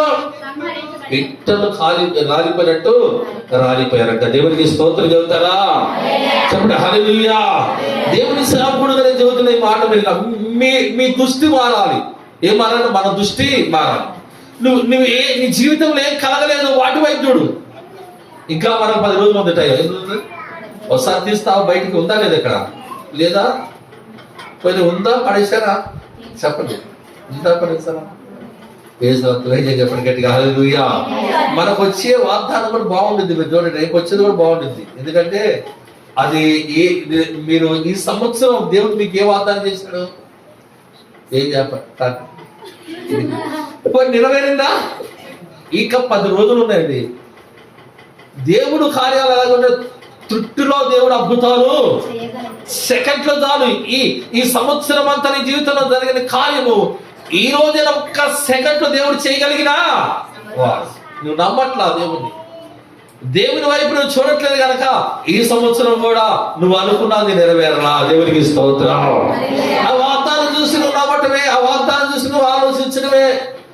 ఆ వాగ్దానం నెరవేరిందా? దేవుడు ఎందుకు ఇచ్చాడు నీకు మాట? ఎందుకు వస్తుంది నీకు? నాకు వచ్చిందా నీ వాగ్దానం రాదండి. దేవుడు ఎవరికి ఏం కావాలని దేవుడు ఇస్తాడు. అది నీ జీవితంలో నీవేం కావాలనుకుంటున్నావు అది దేవుడు నీకు ఇస్తాడు. నీవు ఏది కావాలని ఆశిస్తున్నావో అది దేవుడు నీకు ఇవ్వడానికి దేవుడు ఇష్టపడతాడు, నీతో మాట్లాడతాడండి. అయితే అది నీ జీవితంలో నెరవేరాలంటే నువ్వేం చేయాలి? ఏం చేస్తావు? ప్రార్థనకే మనం ప్రార్థన చేస్తావా చెప్పండి. ప్రార్థనకే మన ఆలోచన అసలు ఒక కొండలు ఉన్నాయి ఏంటంట. అందుకనే పాటలు కొండల వైపు నాకు రావా పాటలు, మీకు వస్తే పాడదు. దేవుడి స్తోత్రం పాడాలని నాకు కూడా నేర్చుకోవాలి. దేవుడికి స్తోత్రం చేస్తారా చెప్పండి గట్టిగా. హల్లెలూయా. అది చూస్తే మనకి వాటి వల్ల ఎటువంటి సహాయము రాదండి. దేవుడికి స్తోత్రం చెప్పండి. చూడండి, ఇక్కడ ప్రార్థన ఎలాగుందంట. నీ సేవకురాలైనా నేను నువ్వెందుకు అడగవు? నేను నీ బిడ్డను కదయ్యా, నువ్వు నాకు ఎందుకు ఇవ్వను? నువ్వు ఎందుకు చేయవు? చేస్తాడండి. నీ మంచి మనస్సును బట్టి, నీ యొక్క సమర్పణ బట్టి, నీ విశ్వాస సంబంధమైన జీవితాన్ని బట్టి, నీ మాటను బట్టి, నీ ఆలోచన బట్టి, నీ తలంపులను బట్టి. ఇక్కడ ప్రార్థన చేస్తూ బయటికి వెళ్ళి నిష్ఠాస్థానంగా తిరిగితే నీ గురించి నాకు చెప్పాలనుకుంటున్నావా? చెప్పరా? ఏసురత్వమే చెప్పండి గట్టిగా. హల్లెలూయా. ఈ మాట మా పాస్టర్ గారంటే నేను భయపడాను. గజ జాగ్రత్త పడాను. నీ గురించి నాకు నన్ను అడుగుతారు కదా, ఆ అమ్మాయి బాప్టిస్ట్ అట్లా ఇచ్చారు పాస్టర్ గారు. ఆ అమ్మాయిలో ఆ కుళ్ళు బాగాలేదు, ఆ కుట్రతనం బాగాలేదు, ఆ మాటలు బాగాలేదు, ఆ ఆలోచన ఎట్లాగా మనం దీవించబడతామని ఈ మాటలు చెబుతుంటే నాకు బాధ కలిగిద్దండి. ఏంది నా బిడ్డల గురించి? ఎందుకంటే ఒక తండ్రికి సంబంధించిన బిడ్డల గురించి ఏం చెప్పాలంటే, అయ్యా నీ బిడ్డలు చాలా మంచి వాళ్ళ ఒక ఉన్నతమైన స్థితి కలిగిన వారంటే తండ్రికి ఎలా ఉండింది? వాళ్ళు పనికిరాని వాళ్ళు ఇటువంటి వారు అటువంటి వారు అంటే మనకి ఎలా ఉండింది తండ్రికి? చెప్పండి. హల్లెలూయా చెప్పండి. చెప్పండి గట్టిగా. హల్లెలూయా.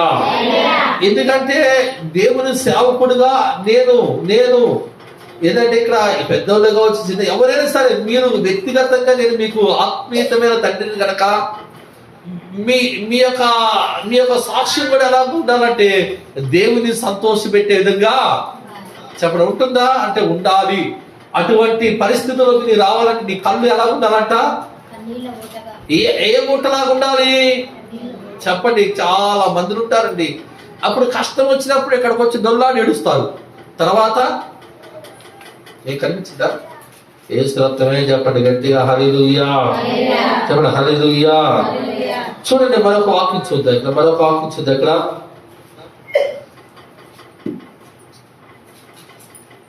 యోహాను సువార్త 11వ అధ్యాయము 35వ వచనం చదవండి. 11:35.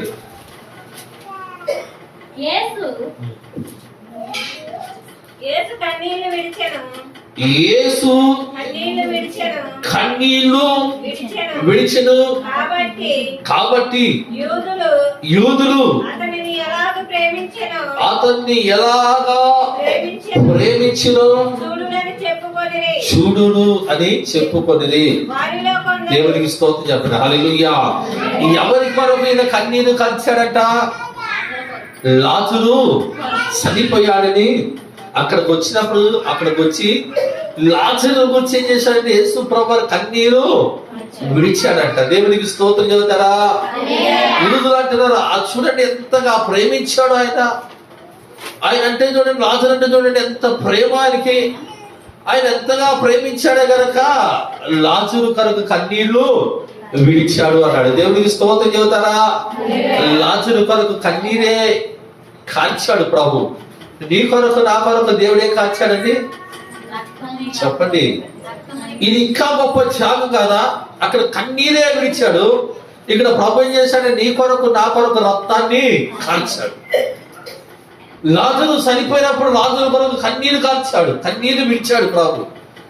నీ రక్షణ కొరకు, నా రక్షణ కొరకు నీవు నేను పరిశుద్ధంగా బ్రతకాలి, నీవు నేను దేవుని మహిమపరచాలి, ఈ భయంకరమైన పాపము సంబంధమైన ఈ జీవితాల నుంచి విడిపించబడాలని యేసుక్రీస్తు ప్రభువారు నీ కొరకు రక్తం కార్చలేదా? లాజరు కొరకు కన్నీరు కార్చాడు, అయితే నీ కొరకు నా కొరకు చెప్పండి రక్తము కార్చాడట. దేవునికి స్తోత్రం చెప్పండి. కన్నీరు కార్చి ఏడ్చాడండి ప్రభు. కన్నీరు విడిచినప్పుడు వెంటనే లాజరు బయటికి రమ్మన్నాడండి ప్రభు. అక్కడ ఆ బండలు తొలగించి ప్రభు లాజరు బయటికి రమ్మన్నప్పుడు చనిపోయిన లాజరు బయటకు వచ్చాడంట బ్రతికి. దేవునికి స్తోత్రం చెబుతారా? చెప్పండి, హల్లెలూయా. దేవుని వాక్యం వింటున్నప్పుడు నీ కన్నీటి ప్రార్థన వ్యర్థము కానే. కన్నీటిని మర్చిపోవకండి. కన్నీళ్ళు ప్రభు సన్నిధిలో కన్నీరు కార్చాలి. అలాగా కన్నీరు కార్చి నువ్వు ప్రార్థించినప్పుడు దేవుడు నీ జీవితంలో గొప్ప కార్యాలు చేస్తాడు. దేవునికి స్తోత్రం చెప్పండి. అదే ఉపవాసము ప్రార్థనకు ప్రాముఖ్యమైంది. ప్రభు మనతో మాట్లాడుతున్న మాట ఇది అంచెలంచెలుగా ఇది ఆశీర్వాదం. కొంతమంది అన్నారు వారం పెట్టొచ్చు కదా అని. ప్రభు చెప్పినట్లు కాకుండా నువ్వు చెప్పినట్లుగా నేను చేయను తెలుసా? ప్రభు చెప్పినట్లే చేస్తాను. సంఘంలోనైనా ఎవరైనా ఎవరి మాట నేను విన్నాం. ఎందుకంటే నాకంటూ దేవుడు అది మంచి మాట తీసుకుంటే ఖచ్చితంగా సేవ విషయంలో మాత్రం ఖచ్చితంగా రాజీ పడి. ఎందుకంటే ఏదైనా దేవుడు అప్పగించమంటేనే అది అప్పగిస్తాను, దేవుడు ఏదైనా చేయమంటే చేస్తాను, లేకపోతే చేయను నేను. దేవునికి స్తోత్రం చెప్పండి. అసలు ఎంత ఇబ్బంది కలిగినా దాన్ని మాత్రం రాజీ పడండి. ఎందుకంటే దేవుని కార్యాలు ఎలా ఉంటాయంటే నువ్వు దేవుని వైపు చూసినప్పుడు దేవుడు గొప్ప కార్యాలు చేయటం ప్రారంభిస్తాడు. దేవుడికి స్తోత్రం చెప్పండి. మనం కూడా ఏం చేయాలంటే కన్నీరు కాచింది దేవుడు 3వ శుక్రవారం ఉపవాసం ప్రార్థన కూడిక. ఇది ప్రభు మనకు ఇది కొద్దిగా ఆలస్యమైన ఈ స్థలానికి దేవుడు గుంపులుగా ప్రవాహంలో ప్రజలు రావటం మీ కళ్ళతో మీరు చూస్తారండి. దేవుని స్తోత్రం చెప్తారా? చెప్పండి, హల్లెలూయా. ఇది ఇంకా దీవెనకరంగా బలమైన కార్యాలు జరగాలంటే మనం ఏం చేయాలి? సంఘముగా నేనేమో ఇక్కడ కూర్చొని దేవుడు వాకింగ్ చేస్తూ ప్రార్థన చేస్తాను, మీరేమో చక్కగా హాయిగా తినేసి పనులు చేసుకుంటా, లేదంటే హాయిగా పనులు చేసుకుంటా హాయిగా ఉంటా. అది సంఘ క్రమమే కాదు. దైవ సేవకుడు ఒక రోజున ఒక సమయమున లేదా ఏదైనా ఒక ఉపవాసము ప్రార్థన కొడుకు ప్రతిష్ఠించిన దైవ సేవకుడు ఆ సంఘంలో జరిగే కార్యక్రమాలు చెప్పినప్పుడు ఏంటంటే మొదటిగా సంఘం అంతా కూడా ఏం చేయాలంట, అది నీకు ఆశీర్వాదం. నేను ఆ ఊరు పోయి ఇస్తాను, లాస్ట్ లో వస్తాను, నేను పని చేసుకొని వచ్చి ప్రార్థన హాజరవుతాను, నేను అన్నం తిని వస్తా కానీ ఉపవాసం నేను చెప్పండి ఉంటావా, ఉండలేమంటారు. ఇది కాలుతుందా చెప్పండి, దేవుడికి స్తోత్రం చెప్పండి. సంఘమంతా కూడా ఏం చేయాలి, ఉపవాసం ఉండి ప్రార్థన చేసినప్పుడు దేవుడు ఆశ్చర్యకరమైన కార్యాలు ప్రభు చేస్తాడంట. దేవుడికి స్తోత్రం చేస్తారు. హల్లెలూయా చెప్పండి, హల్లెలూయా. ఇక్కడ చూడండి, కన్నీళ్లు విడిచినప్పుడు దేవుడు బలమైన కార్యాలు ప్రభు చేశాడు. ఇక్కడ హోషేయ గ్రంథము 12వ అధ్యాయం 4వ వచనం చూడండి.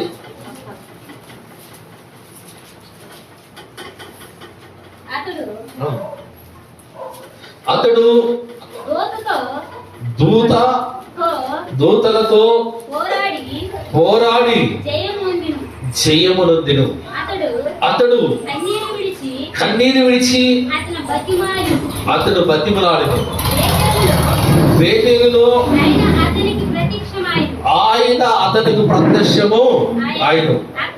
అక్కడ ఆయన మనతో మాట్లాడెను. యెహోవాను సైన్యములకు అధిపతియగు యెహోవా అని దేవుడికి. ఈయన ఏం చేశాడంటే పోరాడాడంట. ఎవరితో? దూతలతో పోరాడి కన్నీరు విడిచి. ఎవరైనా చెప్పండి, దేవుడికి. బేతేలులో ప్రత్యక్షమైంది ఎవరికంటే ఆయన.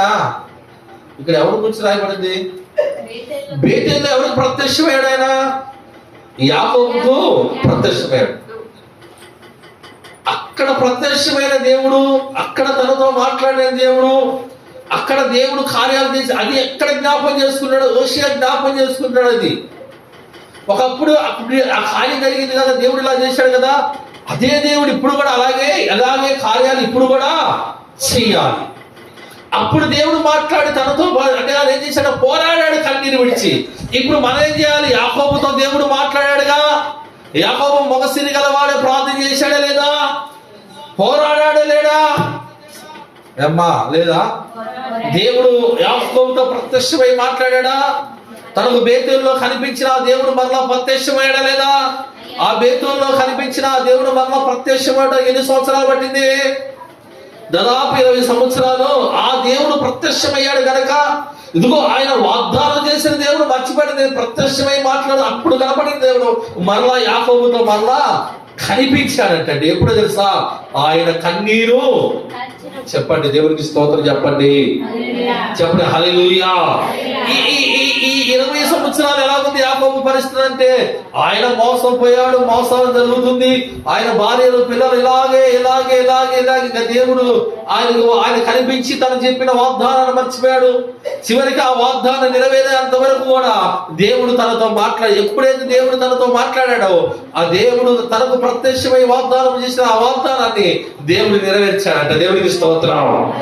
20 సంవత్సరాలు బట్టి నీకు ఆగలేవు. ఈ వారం వచ్చి ఇప్పుడే జరగాలి కార్యం. ఈ వారం వచ్చి ఇప్పుడే జరగాలి. ఈ రోజు వస్తే ఇప్పుడే చూడాలి. అబ్బో నేను ప్రార్థిస్తే దిగి రావాలి దేవుడు.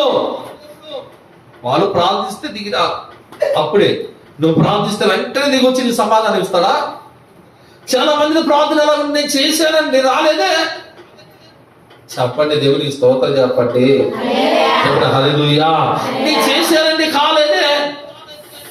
ఇది కాదండి. దేవుడు దర్శిస్తాడు నిన్ను. ఓపిక రావాలి, నిరీక్షణ కలిగి మనం దేవుని కొరకు ఎదురు చూడాలి. ఏముండాలి?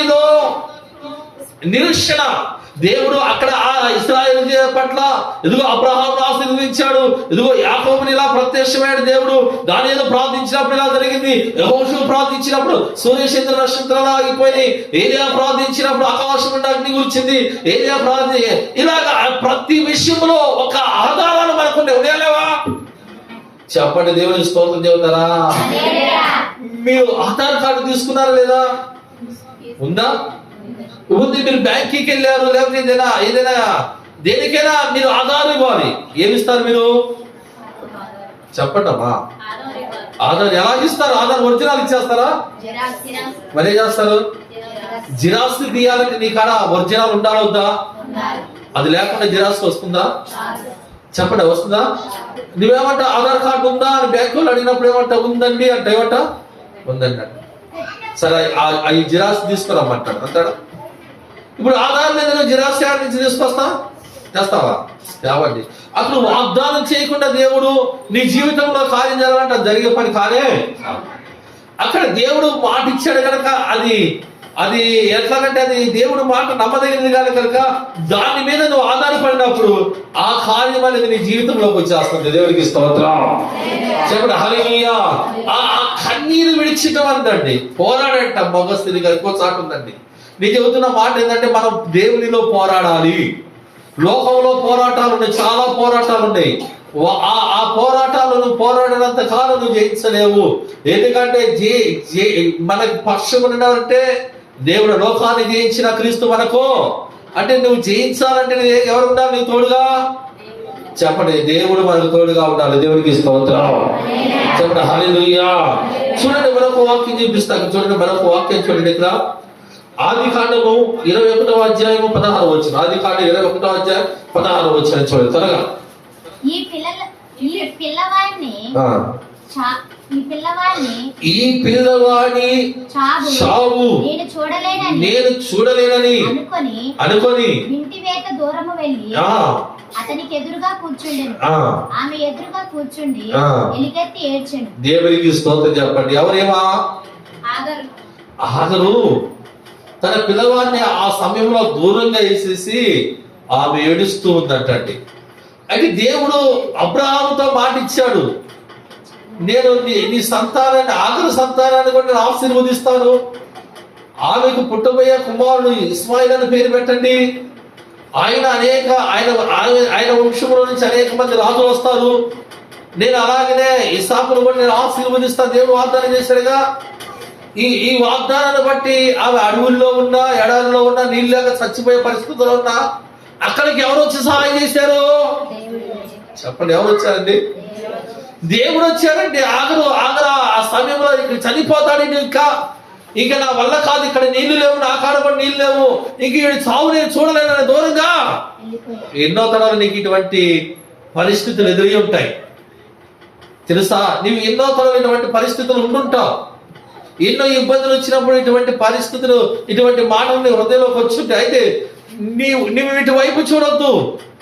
చూడండి, ఆ కళ్ళు తెరవబడ్డాయి అంట. అక్కడ ఏమంటే అక్కడే నీళ్ళ కుంట ఒకటి ఉంది. నీళ్ళ కుంట ఉంటుంది. ఆమె కన్నులు తెరవబడిందట. ఆ నీళ్ళ కుంట కనిపించిందట. అక్కడే ఉందిగా. దేవుడు దర్శించేంత వరకు ఆమె మనోనేత్రాలు. అందుకని దేవుని వాక్యంలో ఒక మాట ఉంది, ఇక లోక సంబంధమైన దేవత అవిశ్వాసము మనోనేత్రాలకు గుడ్డితనము.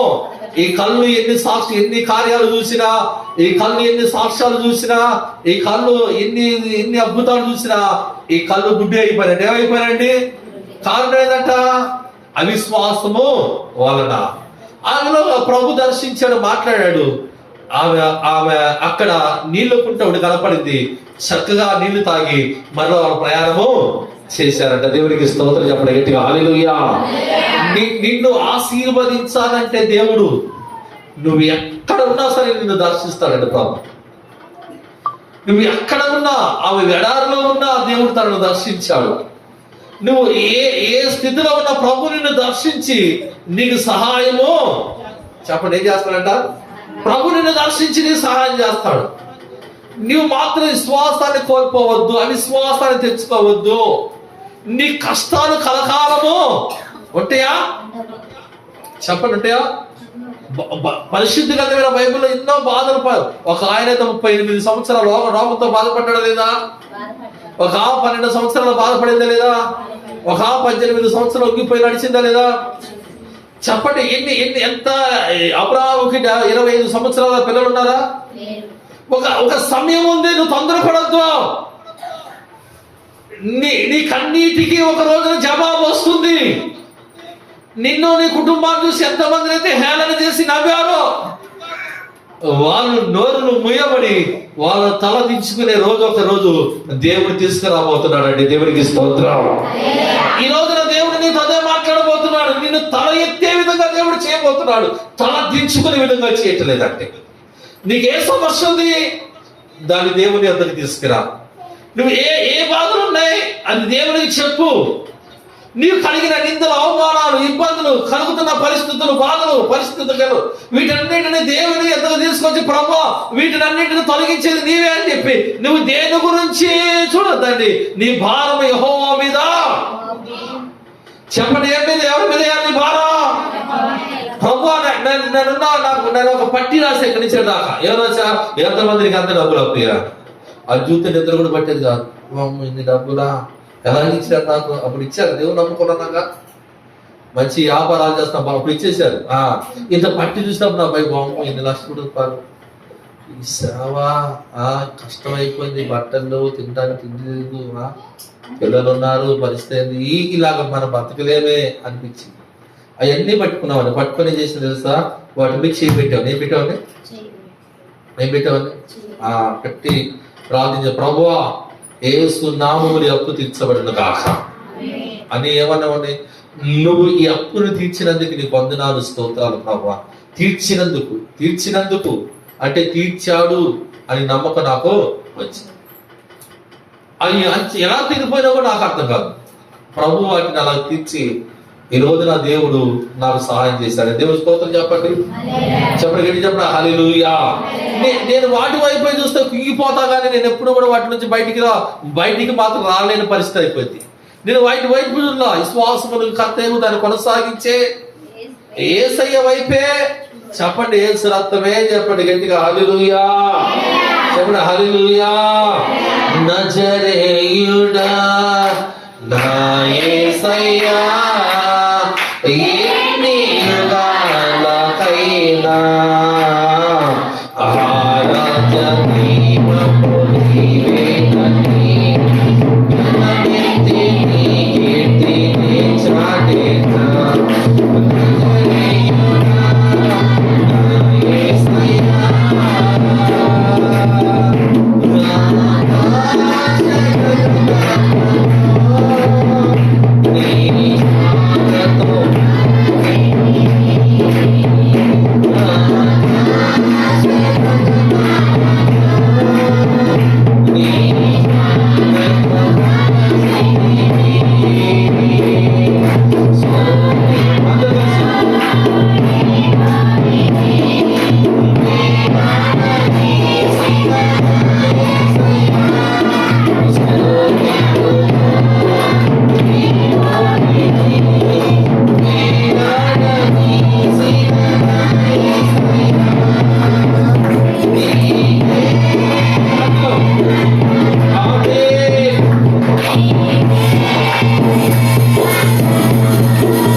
దేవుని బిడ్డల మనం ఎప్పుడైతే దేవుని వైపు చూస్తామో దేవుడు మనల్ని నడిపించడం ప్రారంభిస్తాడు. దేవుని స్తోత్రం చెబుతారా హల్లెలూయా. నీవు వాటి వైపు చూడొద్దు. అందుకని ఇక్కడ దావీదు అంటాడు, నేను బ్రతుకు దినములన్నీ కూడా కృపాక్షేమాలు నా వెంట ఏదంటే అవి నా వెంట రావాలి, నా వెంట పరిగెత్తాలి. నేను వాటి వెంట.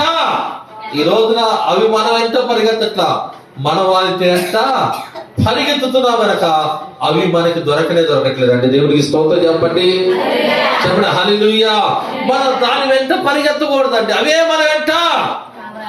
చాలా మంది అంటారు నాతో, అన్నా ఎప్పుడు కూడా నీకు వచ్చేది కానీ నీ కాడ ఉన్నది కానీ ఎవరు కూడా విశ్వాసం చెప్పొద్దన్నా.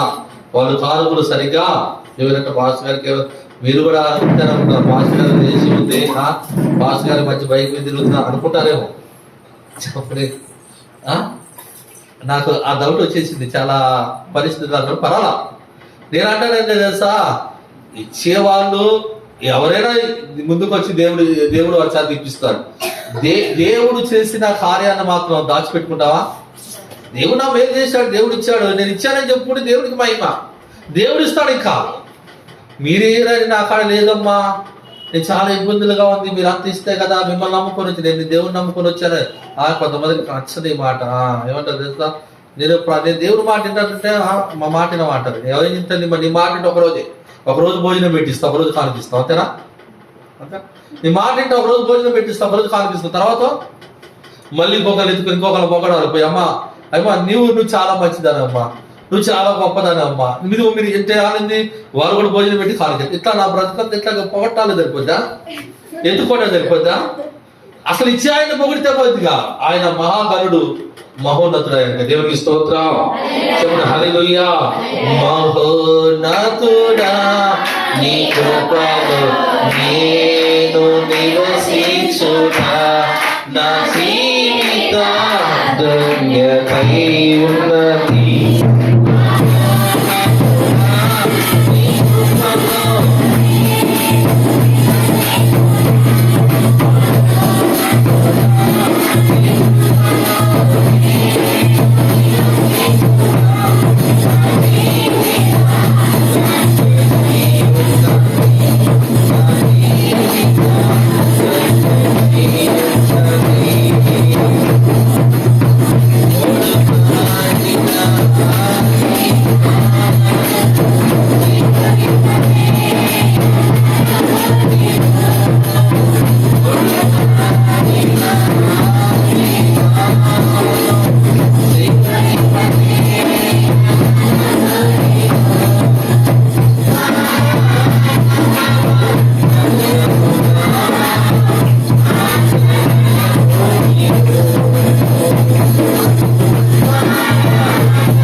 దేవుని పట్ల మనకు ఆ యొక్క విధేయత, ఆ యొక్క దేవుని పట్ల ఒక మంచి మనసు, ఎవరిని బట్టో కాదు, నిన్ను బట్టి. నువ్వు ఏది చేసినా దేవునికే ఇస్తున్నాను, దేవుని కొరకే చేస్తానని ఆ మనసు నీకు ఉండాలి. పాస్టర్ గారికి ఇస్తున్నాను, పాస్టర్ గారి కొరకు చేస్తున్నానంటే నువ్వు ఇచ్చినా చేసినా అది నీకు ఎందుకు పనికిరాని, నీకు ఉపయోగం లేదు. నాకు చేస్తే నీకు ఉపయోగం లేదండి. నేను ఎవరికి చేస్తున్నావు చెప్పండి, ఎవరికి చేస్తున్నావు? నేను ఆ మనసు కలిగి ఉన్నాను కనుక నాకు అన్ని అవకాశాలు కూడా నన్ను ఎదుర్కొంటూ వచ్చింది తెలుసా. నేను వాటి కొరకు పోవాల, నా కాడికే వచ్చింది. ఈ రోజున దేవుడు నన్ను ఒక స్థితిలో ఉన్నాడు. నేను ఎప్పుడు కూడా దైవ సేవకుడు గౌరవిస్తాను, దైవ సేవకుడు ప్రేమిస్తాను అని చెప్పులు మోసాను తెలుసా. అని ఒప్పుకునేవాడు కాదు. నాకు ఆశీర్వాదం అంటది.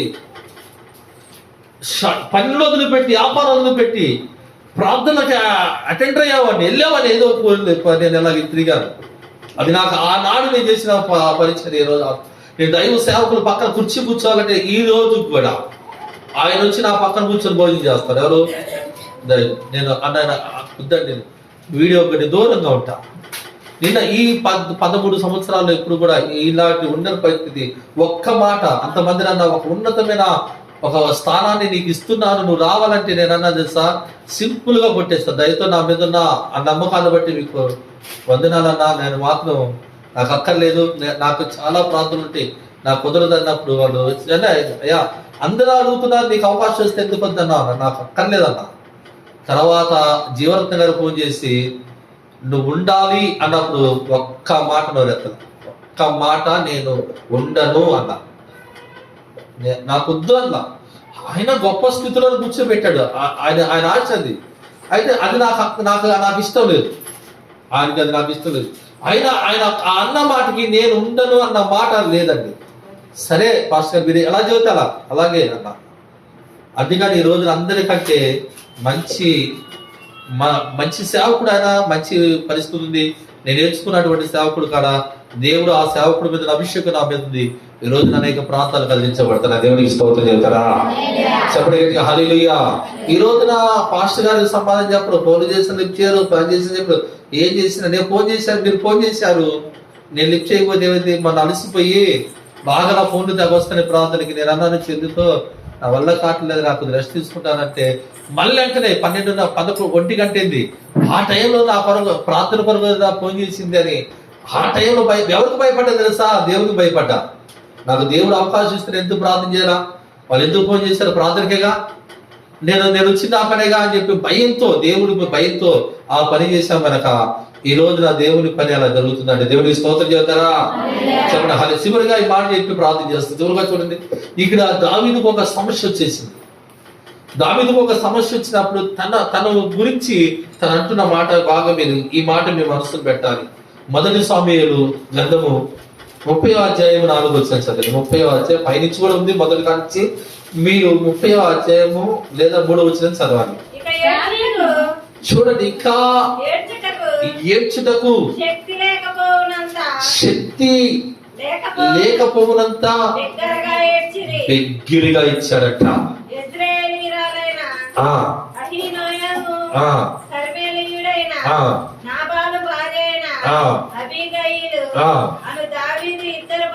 దావీదు ఇద్దరు భార్యలను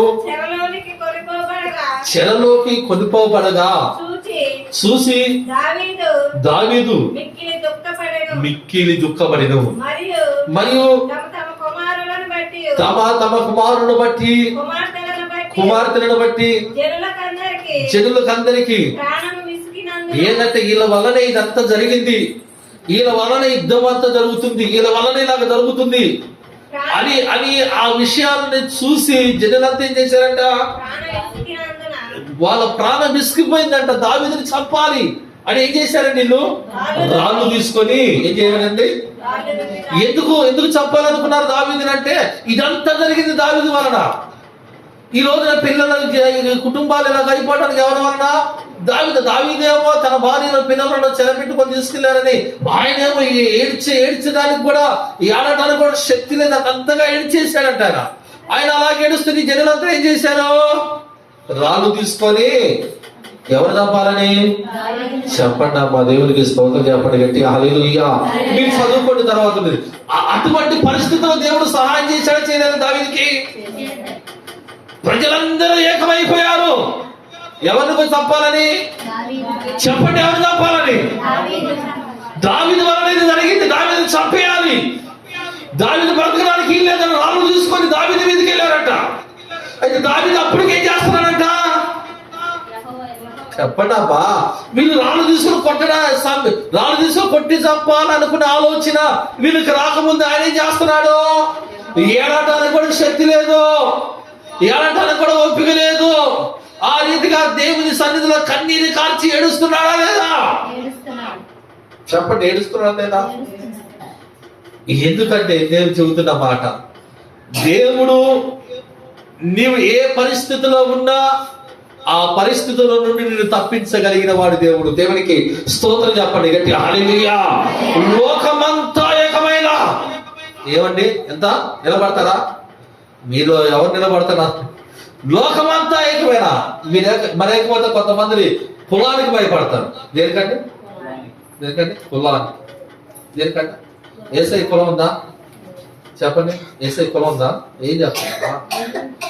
మన కులానికి, అలాగే మనకున్న సాంప్రదాయాలకి, మనకున్న వాటికి మనం ఏం చేస్తామంట? రే నువ్వు రాని రోజు నీ పని చేయలేదా, నిన్ను మా కులం నుంచి మా ముఠా నుంచి తీసేస్తున్నారా అది నువ్వేం చేస్తావు? ఏం చేస్తావు? పోరా, నువ్వు తీసేసేది నేనే తీసేస్తా అన్నారా? అటవా? అమ్మ నువ్వు లేకపోతే ఎట్లా, నీ పొలం లేకపోతే ఎట్లా, నీ పచ్చం లేకపోతే ఎట్లా, మా ఇంట్లో పెళ్ళైతే మీరు అందరు రాకపోతే ఎట్లా, ఇవన్నీ ఉంటాయి కదా. ప్రార్థన ఏంటంట ఇదా రాజీ పడకూడదు అంటే దేవుడు నమ్ముతున్నాడు.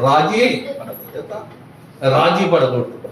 రాజీ పడినంత కాలం నీ జీవితాన్ని యేసయ్య చేతులకు అప్పగించలేవు. దేవునికి స్తోత్రం చెప్పండి హల్లెలూయా.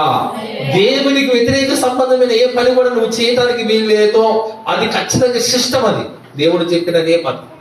నువ్వు రాజీ పడిపోతా చేసి నీలో ఉన్న పరిశుద్ధతను కోల్పోయి, నీలో ఉన్న పవిత్రతను కోల్పోయి నువ్వు అపవిత్రమైపోతే దేవుడు నిన్ను ఆలకిస్తాడా? నీ మనం ఆలకిస్తాడా? చెప్పండి, ఆలకిస్తాడా? యేసు రక్తమే. చెప్పండి గట్టిగా హల్లెలూయా. చెప్పండి హల్లెలూయా. మనకు అన్నీ కావాలి. ఏం కావాలంట? అన్నీ కావాలి. ఏం కావాలంటే అన్నీ కావాలి. అయితే ఏం కావాలి? నేను ప్రార్థన కొడికే ఒక ప్రాంతానికి వెళ్ళా, వాకింగ్ చదివారు. అది జ్ఞాపకార్థ ప్రార్థన కొడికి. ఏం ప్రార్థన అండి?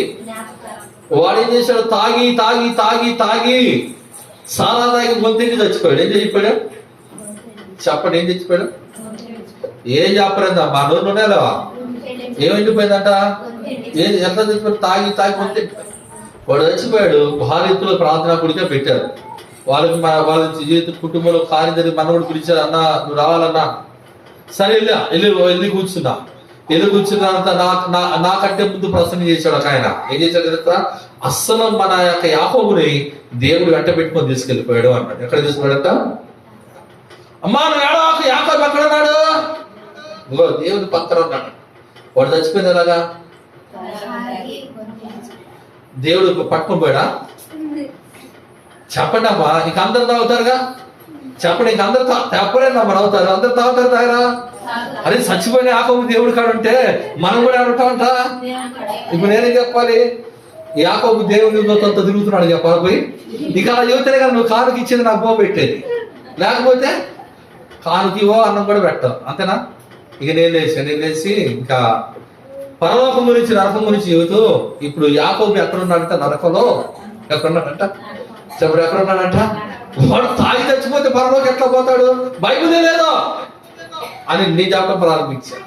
అవి ఇంతలా పెట్టుకుంది మొహం. నాకు అర్థమైంది, నీకు బోగోడు పెట్టదే నాకు. ఇంకా అదే నెక్స్ట్ ఇలా ఇలా కాదు. ఇదిగో ఈ రోజున యాకోబు జ్ఞాపకాలతో పోయాను కుడిక. ఎందుకు పెట్టాడు? ఇలా కాదు, తన మారు మనసులకు చనిపోయాడు. బతికున్న మీరు అందరూ కూడా ఆలోచించింది, ఇలాగా తాగి మీరు చనిపోతే నరకానికి. యాకోబు పరలోకంలో నరకంలో ఉన్నాడు అన్నాడు. ఆయన కూడా చిన్నగా జరుపుకున్నాడు, ఇంకిపోయాడు. నీకు ఎక్కడ ఉంటే కాదు, ఇంకా ప్రార్థన చేశాను, నీ వెళ్తాలేమా ఇంకా మలకిరేలా, ఇంకా వచ్చి రా మా ఇంటికి పోదరా, నా అందరం ఉంది రా, ఇంకా అన్నంగా ఏం లేదు మళ్ళీ వచ్చింది అంటే నేను చెబుతున్నాను. నిజము చెప్తే ఎవరికి నచ్చిందా? చెప్పండి. ఇది మన కుల సంఘం.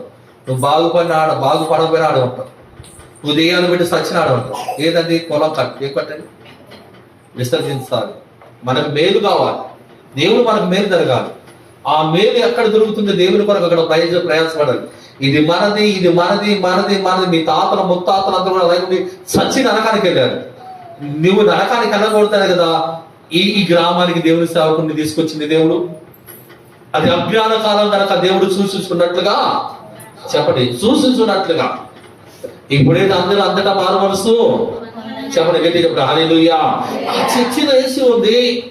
ఆ చర్చి 6 కోట్లు పెట్టి కట్టారు. అక్కడికి పోతే మనకి ఏదైనా నువ్వు దాన్ని చూసుకొని ఉండాల్సిందే నీ జీవితం అంతా కూడా. నువ్వు దానికి ప్రాధాన్యత, దేవునికి ప్రాధాన్యత ఇవ్వు. దేవుడు ఎక్కడ ఉంటాడని చెప్పాడండి? చెప్పండి. ఒక మాట చెబుతారండి. యేసుక్రీస్తు ప్రభువారు ఆయన ఆ మరియమ్మని తీసుకొని ఆ బెత్లెహేముకు వచ్చినప్పుడు, అక్కడికి వచ్చినప్పుడు ఆ చోటు ఆమెకి ఎవరో ఒక తలుపు తీసిందంట. ఆ తలుపు తీసి అంతవరకు కొద్దిగా చోటు ఇచ్చింది. ఆ చోటు ఇచ్చిన ఆమె పేరు బైబిల్ గ్రంథంలో ఏముందండి? రాయబడిందా లేదా? రాయబడిందండి. యేసయ్యకు నీ హృదయమైన చోటు ఇస్తే నీ పేరు ఎక్కడ ఉంటుంది? అబ్బా కత్తి చెప్పమ్మా, దేవుని స్తోత్రం చెప్పండి గట్టిగా హల్లెలూయా. ఆమె కొద్దిగా చోటు ఇచ్చినందుకే ఆ పేరు రాయబడితే నీ హృదయానికి దేవుడు చోటిస్తే దేవుడికి నీ పేరు ఎక్కడ ఉంటుంది? జీవగంధంలో నీ పేరు ఉంటుందండి. ఆ జీవగంధంలో పేరు ఉండాలంటే నీవు దేవునికి లోబడి లోకాన్ని విసర్జించాలి. దేవునికి స్తోత్రం. అలాగా విసర్జించగలిగిన ఆ ధైర్యం, ఆ డేర్ నీలోకి వచ్చినప్పుడే దేవుడు నిన్ను ఆయన చేతులు ఇలా ఎత్తిపడతాడు. కొన్ని ఊళ్ళో నీ వైపు చూస్తాయి, కొన్ని ఊళ్ళో నీ వైపు చూస్తాయి. కొంతమందిని నీ కాడకు వచ్చేసరికి పనికి రావు అన్న వాళ్ళని నీ కాడకు వచ్చి సలహా తీసుకుంటాడు. నువ్వు లేదు అన్న వాళ్ళని నీ కోసం వచ్చి నీ గుమ్మం మీద ఎదుట కాపలాదారులుగా ఉంటారండి. దేవునికి స్తోత్రం. దేవుడు నిన్ను నన్ను అలాగా ఆశీర్వదిస్తాడు. దేవునికి స్తోత్రం. అటువంటి దేవుని కృప మనందరి మీద నిలిచి ఉండదు కాక. దేవుని వాక్యం విన్నప్పుడు దేవుని బిడ్డలారా, దేవుడు నమ్మది నీ కళ్ళల్లో ఏముండాలంట. ఈ రోజు మన యొక్క ప్రాముఖ్యమైన మాట ఇది. నీ కళ్ళల్లో ఏముండాలి? కన్నీళ్ళ ఊట. ఎప్పుడైతే అటు ఊట నీలో వస్తుందో దేవుడు నీ జీవితాన్ని ముందుకు నడిపించడం ప్రారంభిస్తాడు. దేవునికి స్తోత్రం చేద్దామా? హల్లెలూయా. ప్రార్థన చేద్దాం. అందరూ కూడా కొద్ది నిమిషాలు తలలో వంచండి, కళ్ళు మూసుకొని ప్రార్థన చేద్దాం. ఈ 2024 సంవత్సరం 20వ తారీఖు మనం ఉన్నాం. కాపరి దినాలను ప్రభు తుంటులా ఉంది. నీకు దేవుడు ఏం వాగ్దానం ఇచ్చాడు? వాటి కలిగి ఇప్పుడైనా కన్నీరు కాల్చి ప్రార్థించేయండి. ఇప్పుడైనా దేవుని వైపు చూడండి. ఏ కావాలనుకుని నువ్వు ఆశపడ్డావు, ఏ తీర్మానం నువ్వు చేసుకున్నావు, అది నెరవేరిందా? ఇంకా అంచులు కూడా దరిదాపులు కూడా రాలేదనుకో. దేవుడు తుంటులు అద్భుతం చేయగలిగిన వాడు. ప్రార్థించండి. అందరూ ప్రార్థించండి. 7 తీసుకోండి. 7 మైక్ తీసుకొని ప్రార్థించండి. 7 అందరికీ అంటే మైకు టైం చాలు కనుక 7 మైక్ తీసుకోండి. 7 కూడా మీకు కుడి చేయొద్దండి. 7 కూడా ఎవరైనా ప్రార్థన చేయగలిగే వారు కుడి చేయొద్దండి. అమ్మ పైకి అమ్మ ప్రార్థించండి. సంగమ కొరకు, పరిచర్య కొరకు, రేపు సాయంకాలం జరిగే సెమీ క్రిస్మస్ దేవునికి మహిమకరంగా జరగాలని ప్రభు వైపే చూద్దాం. ప్రార్థించండి.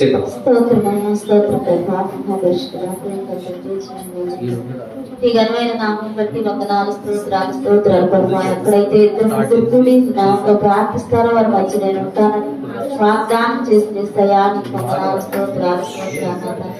చాలా కార్యక్రమంలో ప్రభు అయా మాతో మాట్లాడిన దాన్ని బట్టి నీకు వందనాలు, స్తోత్రాలు. నా తండ్రి నీ వాక్యానుసారంగా జీవించే భాగ్యాన్ని నాకు దయచే నా తండ్రి. నీకే వందనాలు, స్తోత్రాలు. నా తండ్రి గొప్ప దేవుడా, ఘనమైన దేవుడా, అయా నా తండ్రి అడిగి ఏ సమస్యలతో బాధపడుతున్నావు? మా వైపు పరిస్థితి వచ్చిన నా తండ్రి ప్రతి అవసరాలు వందనాలు, స్తోత్రాలు.